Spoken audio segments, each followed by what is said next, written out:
So, good day everyone. I am Catherine Joy Arcacho from 1BSED English.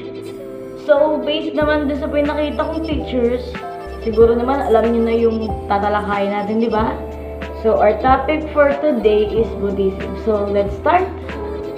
Buddhism is an ancient religion founded on the teachings of a mendicant and spiritual teacher called the Buddha. Buddhism is the world's fourth largest religion with over 520 million followers of the global population known as Buddhists. Buddhism encompasses a variety of traditions, beliefs, and spiritual practices largely based on original teachings attributed to the Buddha and resulting interpreted philosophy. Siddhartha Gautama, the Buddha. 25,000 years ago, one man's spiritual journey was the beginning of one of the world's 7 religions. The Buddha boasting 376 million followers today, and he grew up the son of a king. The founder of Buddhism was a man named Siddhartha Gautama. He was the son of a chieftain and believed to be born in Lumbini in the 6th century BC. Siddhartha means he who achieved his aim. Buddhism is a faith that was founded by Siddhartha Gautama more than 2,500 years ago in India. Followers of Buddhism don't believe in a supreme God or spirit. They instead focus on achieving enlightenment. When followers reach this spiritual echelon, they said to have experienced nirvana. The religion's founder, Buddha, is considered an extraordinary man, but not a god. The word Buddha means enlightened. The path to enlightenment is attained by utilizing morality, meditation, and wisdom. Buddhists often meditate because they believe it helps awaken truth. Buddha's most important teachings, known as the Four Noble Truths, are essential to understanding the religion. Dukkha, suffering exists. Life includes pain, getting old, disease, and ultimately death. We also endure psychological suffering like loneliness, frustration, boredom, fear, embarrassment, disappointment, and anger. Dukkha is the first of the Four Noble Truths. Life is suffering. There are 3 different levels of dukkha. First is ordinary suffering and includes birth, death, grief, physical pain, mental anguish, etc. Second is not getting what we want and the limits of human existence are dukkha. Third is caused by craving or attachment to impermanent things. Second is samudaya. There is a cause for suffering. It is caused by craving and the needing to control things. It can take many forms. The desire for fame, the desire to avoid unpleasant sensation, like fear, anger, or jealousy. Nirodha, there is an end to suffering. The third truth is that suffering can be overcome and happiness can be attained. That true happiness and contentment are possible. And the last one is Magga. In order to end suffering, you must follow the Eightfold Path.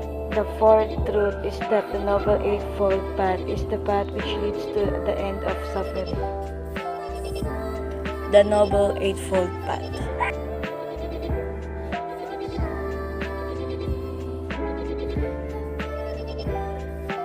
The sacred book of Buddhism is called the Tripitaka. It is written in an ancient Indian language called Pali, which is very close to the language that the Buddha himself spoke.